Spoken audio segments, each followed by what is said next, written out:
The next speaker is Nicole González from UC Berkeley, who will be telling us about semi-standard parking functions and a finite shuffle theorem. Thank you. Hi, everyone. Thank you so much for coming. And I'll be telling you about semi-standard parking functions and a finite shuffle theorem. It's a continuation of a lot of the themes from this morning. And this work is joint with Jose Cimental and Monica Vazirani, who, as everyone knows, is one of the wonderful people putting this together. So what I want to do is start by telling you about what semi-standard parking functions are, and then introduce, in some sense, the main object that we studied, which are these higher rank Catalan polynomials, and then explain how the combination of these things gives us essentially a finite version of the shuffle theorem. So let me begin. So just henceforth and forever, at least for the next 20 minutes, M and N will be relatively prime. Let's never talk about that again. All right, so the first definition, hopefully some of you are familiar with this, is an M and dig path. It's just a lattice path on an n by m grid that goes from n, 0 to 0, m that stays below the diagonal. I will do some examples in a second. It's pretty well known that the number of M and dig paths is counted by the rational Catalan number. There are some statistics associated to dig paths. We have the area of a dig path, which is just the number of boxes between this lattice path, again, I will draw an example, and the diagonal that lies above it. And then the co-area is basically just the total number of boxes below the diagonal minus the area. So it's counting the complement. Associated to a dig path, we have an MN parking function. And it's really, in some sense, a labeling of a dig path. That's what we want to think of it as, right? So it's the pair dig path and a labeling of the the vertical steps of our dig path in a bijective fashion, right? So if you have m north steps, then you label the vertical steps with entries 1 through m in a standard way, which is to say non-repeating, right? It's a bijection, in such a way that it is increasing on consecutive vertical steps when you read them from the top to the bottom. So we'll do an example where we make this a little bit clearer. Associated to this, and this is the first thing I wanted to define, is what a rank R semi-standard MN parking function is. And it's very similar, right, when you first look at it. So it's the information of some map phi and a dig path. The dig path is an MN dig path, same thing.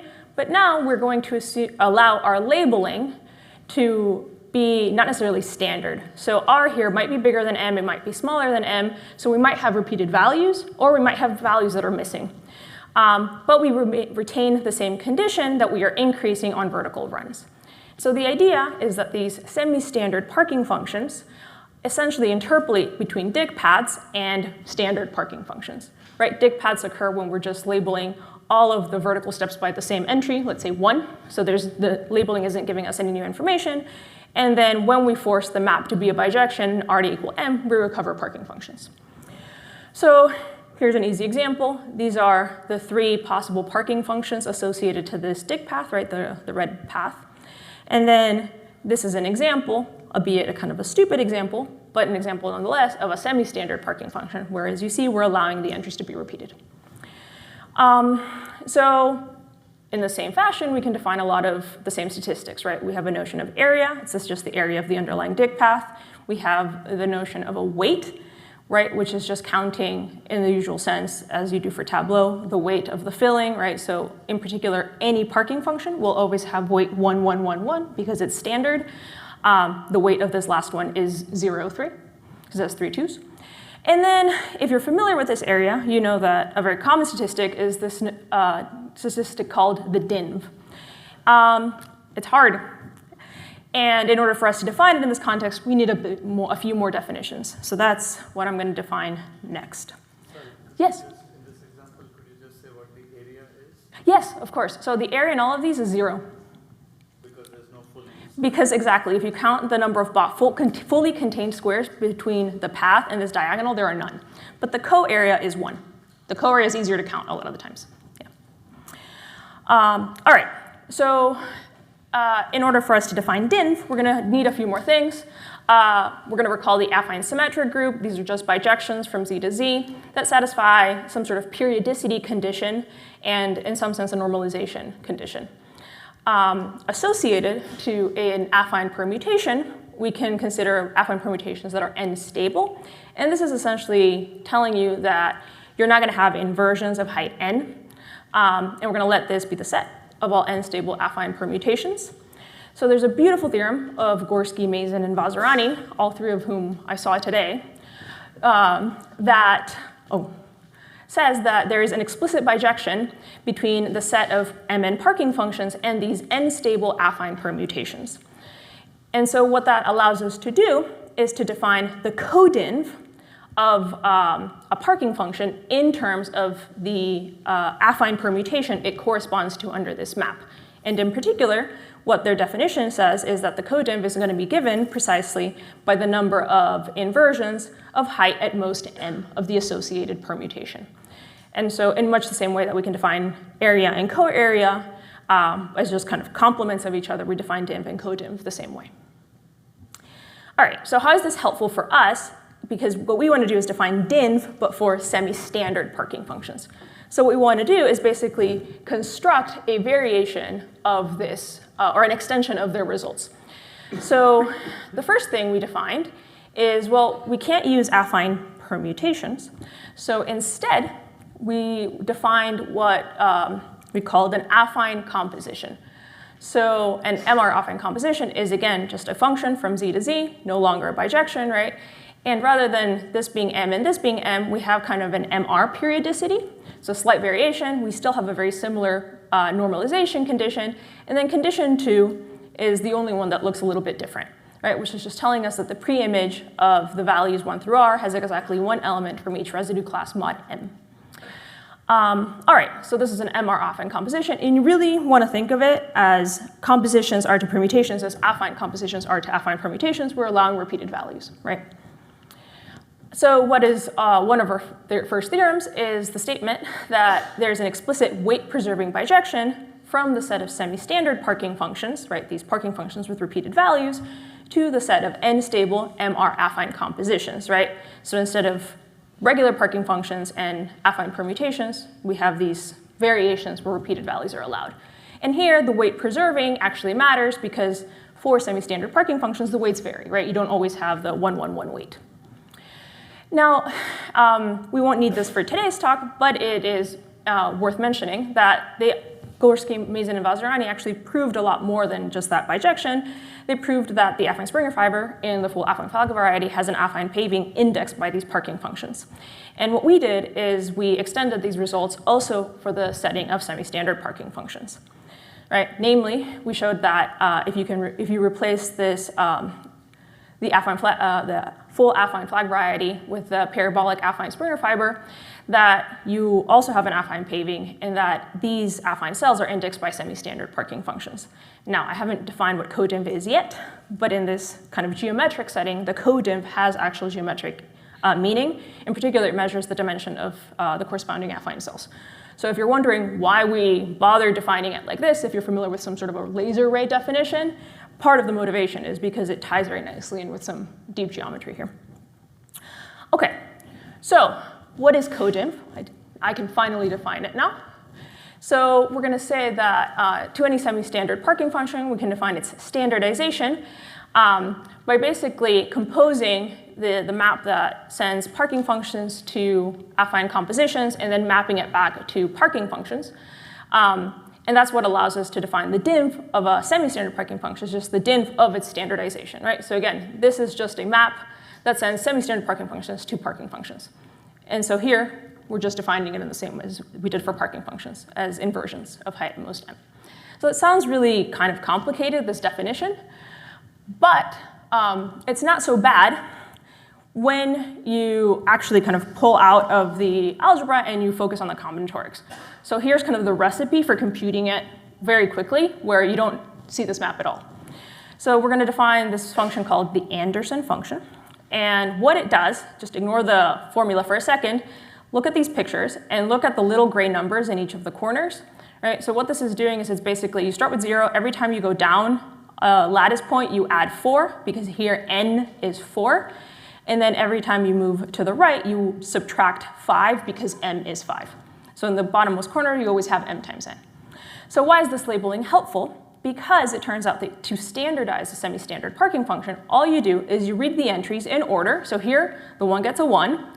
And then whenever you run into entries that are repeated, you break ties according to the Anderson label associated to that vertical step. So here we have 4, 3, and 7, which means the 3 go first, then the 4, then the 7. So this gets a 2, this one gets a 3, this one gets a 4. And then we do the 3. So you break ties using Anderson labels, but otherwise you just read the semi-standard parking function directly. And that's it. That's the standardization of it. So it's fairly easy. OK, so this is it for a lot of the combinatorics. And now let me define what kind of the main object we wanted to construct out of all this information is. So we're going to define the rank R rational Qt Catalan polynomial as the following sum. So it looks very similar to a lot of the sums we've seen before, right? It's Q to the area, T to the div. We know what these things mean, X to the weight. And we're going to be indexing by semi-standard parking functions. So a couple of comments. This is a polynomial in R variables, not an infinite variable polynomial. And as we'll see, it's related to something we've seen already today. So the Hikita polynomial, which was mentioned in Jonah's talk, is defined very similarly. But here, this is indexed over parking functions.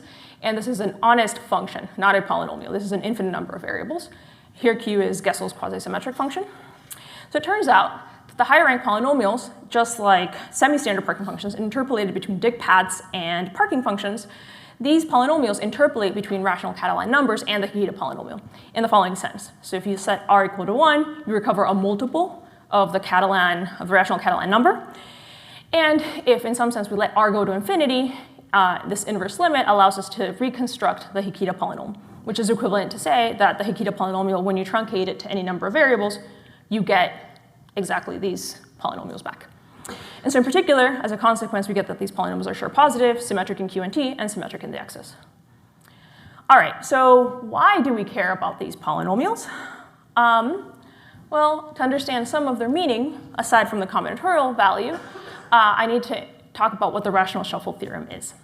So let me very quickly define the elliptical algebra as just an algebra that's generated by a family of jitters Pmn. These are basically indexed by lattice points. Mod a slew of relations. You saw it today. They called it the shuffle algebra, and secrets behind a lot of the talks that we saw today. But if you know what it is, well, here it is again. And Schiffman and Vasserow gave us a beautiful geometric action of E on the ring of symmetric functions that they used to essentially, or that played a key role in the rational shuffle theorem. So this shuffle theorem was conjectured by Gorski and Negutz when they were initially studying Kovanov-Razonsky homology. And what they basically said, or what they basically conjectured, is that when you apply Pmn, this elliptical algebra generator, on the symmetric function 1, right, and here this action is this geometric action of Schiffman and Vasserow, you recover the Hikita polynomial. Again, this is a function, right? In particular, when m equals n plus 1, you recover the classical shuffle theorem where this is nabla of En. Again, we've seen this mentioned several times today. So what we want to do is kind of make a finite analog of this. So we want to translate all of this to the realm of symmetric polynomials. To do this, we're going to define the spherical Daha. Again, this is kind of a hodgepodge definition due to timing. But it's, if you know what this means, the spherical subalgebra of the Daha. Otherwise, you can just think of it abstractly as an algebra generated by some family of generators that happen to be indexed, again, by lattice points, modulo some relations. So why are these two algebras related? Because again, a theorem of Schiffman and Vasserow tells us that the elliptical algebra actually arises as the inverse limit of these spherical Dahas. So in some sense, the elliptical algebra is just SH infinity, right? And under this mapping, the generators get mapped to each other in a very nice way, hence the choice of generators. Now, this is not the only space, or these are not the only algebras that we know are related through an inverse limit. In fact, we also know that symmetric functions are related to symmetric polynomials in the exact same way.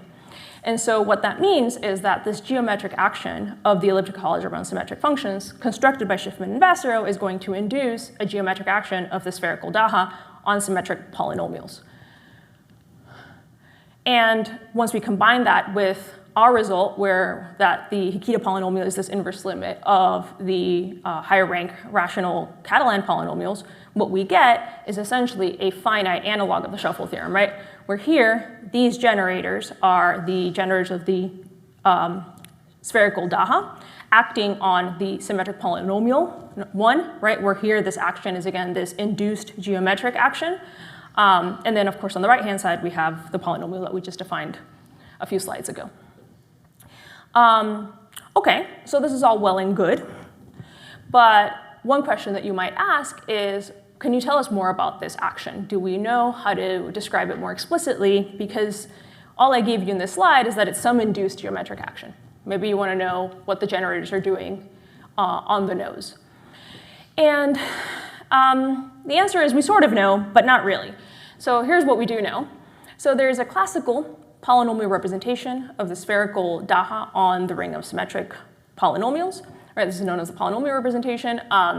And again, if you play this game of pushing and pulling through the inverse limit, you can show that this induces an algebraic action of the elliptical algebra on symmetric polynomials, or symmetric functions, sorry, that is isomorphic to this geometric representation of Schiffman and Bassereau, right? So you have two actions, one geometric and one algebraic, so to speak.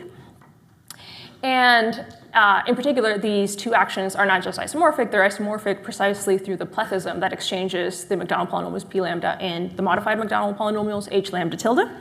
So it's a plethism that we're all hopefully pretty familiar with.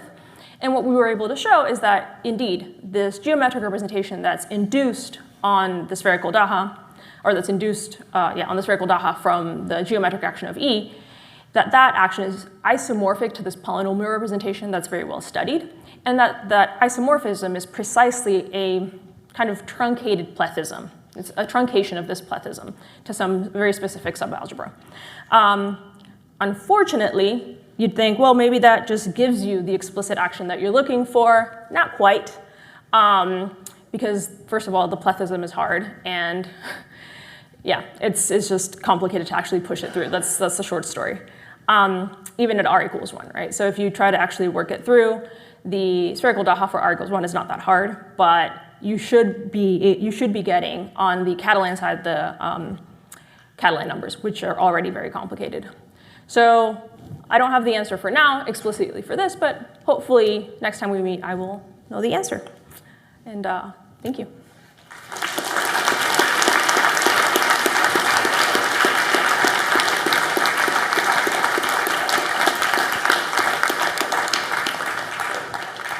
Thank you for a very nice talk. Are there questions for Nicole?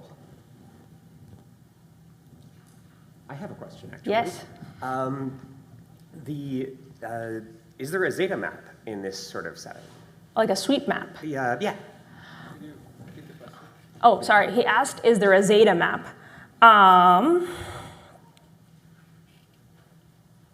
Because, I mean, like, there's a zeta map for the parking functions. Yeah, I mean, so we were able to define DINV using the laser array kind of method, but I think that's the kind of the closest to a zeta map that we don't have. We don't have anything explicit. Yeah, we thought about using it to prove things, but we never, actually did it. Other questions? Yes. Yes. A quick question: is there any sort of crystal structure on your objects, or have you at least made a stab at that? Yeah, so he asked if there's any sort of crystal map or crystal structure on this set of objects. And of course, it's sure positive. You would hope there is. And there should be. We were asked this question before. We did start thinking about it. Currently, we don't know of any, because essentially this would require constructing a crystal that preserves DINV, which is hard. Yes. Yeah, so I guess at various points we were talking about something with a geometric action and then something with an algebraic action. Do you just mean like the action is defined in terms of geometric things versus being defined in terms of algebraic things, or is there a more technical definition? Yeah. So the geometric action that I kind of alluded to is an action that's constructed on the K-theory of the Hilbert scheme of points on C2. And so it's algebraically defined, or geometrically defined. That's what I mean. And yes, that K-theory is isomorphic to the ring of symmetric functions, but it's not directly on it. Yeah. Other questions? Oh, back there. Yeah. Can I ask you what might happen if M&M are not co-prime? So we started thinking about this, and we have kind of. Question? Oh, sorry. Yeah, he asked if we have any clue what happens in the non-coprime case.